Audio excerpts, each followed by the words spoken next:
Welcome to Sir Win's Accounting Lectures. Today, magkakaroon tayo ng pen and paper video problem solving patungkol sa Lecture 02, Investment and Associate Acquisition. Actually, nasa description ng mismong video lecture na ito yung problem under discussion. Kung gusto mong sagutan ng solo at balikan ang lecture na ito kapag tapos ka na, mas mabuti. Kasi, ang accounting ay natututunan not by mere listening but by you doing the problem solving. Pero kung may sagot ka na nga, simulan na natin. So again, Lecture 02, Investment in Associates Acquisition. And here is our problem.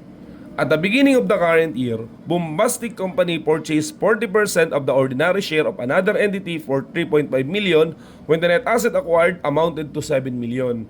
At the acquisition date, the carrying amount of the identifiable assets and liabilities of the investee were equal to their fair value, except for equipment for which the fair value was 1.5 million greater than the carrying amount and inventory whose fair value was 500,000 greater than cost. The equipment had the remaining life of 4 years and the inventory was all sold during the current year. The investor reported net income of 4 million and paid 1 million dividends during the current year. Here are our requirements. Number 1, prepare journal entries for the current year. And number 2, determine the carrying amount of the investment in associate at the end of the current year. First point, anong method of accounting ang gagamitin natin? The answer is equity method. Yung accounting kung sakaling ikaw ay investment in associates dahil meron kang significant influence. Sinabi ba ng problem na may significant influence tayo? Hindi. Pero there is a refutable assumption na kung sakaling yung investment mo ay more than 20%, which in this case, ang ating investment ay 40%, pwede mong gamitin ang equity method of accounting. Okay? So ngayon, magsagot na tayo. Di ba ang una nag-invest tayo, beginning of the year? So we will assume that is 2025, January 1. So your entry would be debit, investment in associate. Ayan, associate. And you are going to credit cash for the amount of your investment, which is 3.5 million. Okay? Ayan, simple lang naman po ang equity method, di ba? Dahil bahagi ka na ng business, okay? So yun, di may investment ka dyan, 3.5 million. Investment in associates ang ginagamit. Okay? Even though siya simple lamang gawin yung entries, meron niyang supporting computation. Ito pala yung gusto kong banggitin. Dahil bahagi ka na nga ng business, gusto nating malaman, yun bang ininvest mo ay sapat or kulang dun sa value talaga nung binibili mo.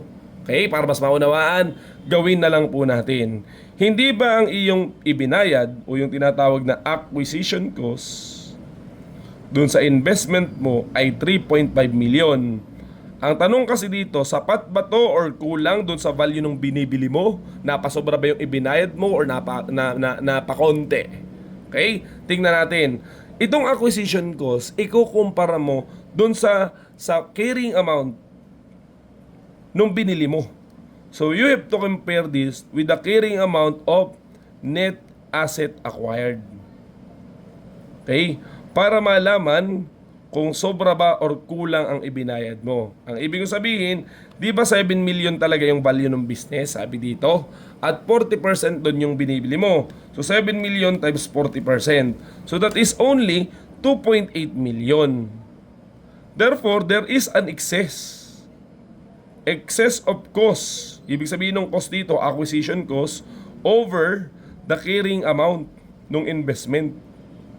So magkano ngayon yung sobrang ibinayad mo? Again, 3.5 million yun. Tapos 2.8 lang ang value talaga ng binibili mo based on their book. Therefore, may sobra kang ibinayad na 700,000. Next question is, bakit ka nagbayad ng sobra na 700,000? Ito kasi yung dahilan. Dahil yung associate naman, yung investee, they measure their net asset at cost, at their carrying amount, not at fair value. Hindi ba naman nababago naman ang cost or yung value ng business, yung value ng net asset ng isang business habang tumatagal? Kaya yung cost at yung fair value ay magkaiba. Kaya therefore, kung ikaw ay sasali sa bagong kumpanya, maaaring nagbayad ka ng mas mahal kaysa doon sa binibili mo dahil yung nakarecord nila na sa libro, yung kanyang carrying amount ay mas mababa kaysa doon sa kanyang fair value. Ay ang best valuation when you invest, especially using equity method, is their fair value. Ang ibig sabihin, okay, sagutan na lang po natin. Di ba nagbayad ka ng sobra ng 700,000? Bakit ka nagbayad ng sobra? Kasi nga, Sabi sa second paragraph, yung kanyang equipment ay undervalue. Dahil nga, mas mataas daw ang fair value nun kaysa sa carrying amount nito. Kaya pala napasobra ang bayad mo. Therefore, we have to allocate. Bakit ba nagbayad tayo ng sobra ng 700,000? Unang dahilan, kasi nga, there is undervalued. Undervalued equipment. Ang sabi dito, 1.5 million. Okay? Na mas mataas ang fair value kaysa sa kanyang carrying amount. At hindi naman sa iyo lahat yung 1.5 million na yan, but rather 40% lang nun dahil yun lang naman ang percentage of ownership mo. So therefore, there is an undervalued of 600,000. Tama? Another one. Okay? Bakit ka pa nagbayad ng sobra? Kasi there is also an undervalued inventory. Sabi kasi, mas mataas ng 500,000. So isulat din natin dito, there is an undervalued inventory. Okay? 500,000. Lahat-lahat ba yun? Di ba? Hindi. So therefore, 500,000 times 0.4. Okay? Undervalued pa din ng 200,000. So what can we say? Okay? Sobra ba ang ibinayad mo? The answer is hindi. Saktong-sakto nga lang siya. Okay? Kaya pala nagbayad ka ng 3.5 million. Pero paano kung sakaling ito ay 800,000, let's say ang binayad mo talaga hindi 3.5 but rather 3.6. Anong gagawin natin? Let's say 800,000 nga to, therefore there will be a goodwill.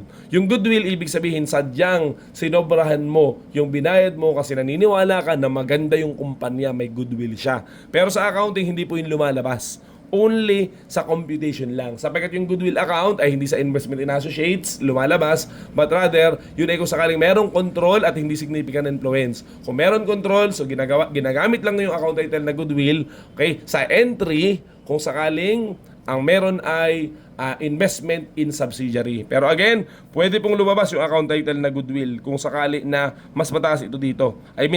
Yung computation sa goodwill. Pero sa entry, hindi siya lalabas. Okay, para lang maipaliwanag mo bakit ka nagbayad ng sobra.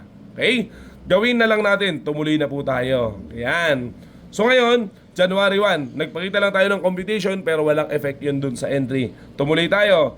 During that same year, nagkaroon ng income na 4 million. What will be our entry? Di ba kapag investment in in associate, kapag equity method, pagka kumita yung business, okay, dineclared man or hindi, mayroon na tayong income. Kasi nga, kasali na tayo doon. Pinatataas noon ang ating investment. Kaya therefore, ang entry we debit investment in associate and we credit investment income. For how much? Di ba 4 million yun, yung kinita? Multiply by 40%. So we will get 1.6 million. So we debit investment in associates for 1.6 million and we credit investment income also for 1.6 million. Ngayon, tumuloy pa tayo. Itong income na to ay may problema. Dahil nga yung income, ang basis mo is yung carrying amount. Di ba? Ito namang investment income na to, itong 4 million na to, report ito ni investee. Pero dahil nga yung record ni investee ay may problema dahil mas mataas yung fair value ng ilang asset kaysa dun sa kanyang carrying amount, therefore, maaari natin sabihin, overstated yung income niya. Okay? Gawin na lang po natin. Ulitan. Di ba yung equipment, mas mataas dapat ng 1.5 million? Hindi rin ba dapat kung mas mataas yung equipment, mas mataas din ang kanyang depreciation? Hindi mo naman na-recognize yun kasi nga naka-carrying amount ka. So what can we say? Kulang ang depreciation mo. Kung kulang ang depreciation ni investee, therefore yung kanyang income ay sobra. So sobra yung ni-report mo na 1.6. So ibig kong sabihin, okay, babawasan natin yung iyong na-report na investment income dahil kulang ang kanilang depreciation. Yan. Pero hindi din tayo magre-record ng depreciation expense whatsoever sapagkat tayo si investor, hindi naman tayo si investee. Kaya yun lang po yung counting logic doon. So ang effect na lang nun sa side ni investor, binabawasan mo yung reported investment income mo. So you are going to debit investment income and you are going to credit investment in associate. Okay? For how much? Sabi daw kasi, undervalued yung equipment sa share mo ng 600,000. So therefore, again, kulang ang depreciation nun, sobra yung income mo for 4 years. Okay? Yung 600,000 na yun. So therefore, i-amortize mo yan, yung undervalued equipment. Yung 600,000, i-divide mo sa 4. Amounting to 150,000. Kasi again and again, sobra yung income ni associate sa point of view mo, bawasan mo. Isa pa, yun bang inventory? Okay, mas mataas din ba ang kanyang fair value kaysa sa kanyang carrying amount? Yes. Ano naman ang effect nun? Di ba pag nagbenta ka ng inventory, nagiging siyang cost? Kasi ang inventory ay product cost. Pag nabenta, nagiging cost of sale. Ito yung idea. Dahil naka-record lang siya at carrying amount, mababa tuloy ang iyong cost of sale. Nang magkano? 500,000. Dahil ang fair value niya nga ay mas mataas ng 500. So what can we say? Kulang ang cost of sale ng 500,000. Kulang ang expense. So anong mangyayari sa income? Sobra. So anong gagawin mo dun sa income? Babawasan mo. Pero syempre, hindi ka naman magre-record ng cost of sales kasi nga, hindi naman ikaw si investee, ikaw si investor. So therefore, yung effect na lang dun sa investment mo ang nire-record natin. That's why, you are going to debit again investment income and you are going to credit investment in associate. Dahil sobra-sobra yung na-record nila na income. Dahil kulang ang cost of sale ng 500,000. Pero hindi naman sa iyo lahat yan, di ba? 40% lang nun, 200,000. Ang sabi dito, lahat daw nabenta na. Kaya therefore, kulang ang cost of sale nila sa point of view mo na 40% lang ng 200,000. Kaya ang income again and again, sobra. Kaya babawasan mo ng 200,000 with the corresponding credit investment in associate. Sa madaling salita, itong dalawang kasunod na entry is just way to correct your previously reported investment income based on carrying amount. Para mag-adjust dun sa fair value, ina-amortize mo itong mga excess na to. Okay? Tumuloy pa tayo. Nagkaroon din ng dividends dito sa problem. Sabi, nag-declare ng 1 million. Ano ang effect kung sakaling nakatanggap ka ng dividends? You are going to debit cash. Not dividends income ang credit, but rather you are going to credit again investment in associate. Bakit investment in associate ang credit mo? Kasi nga, equity method.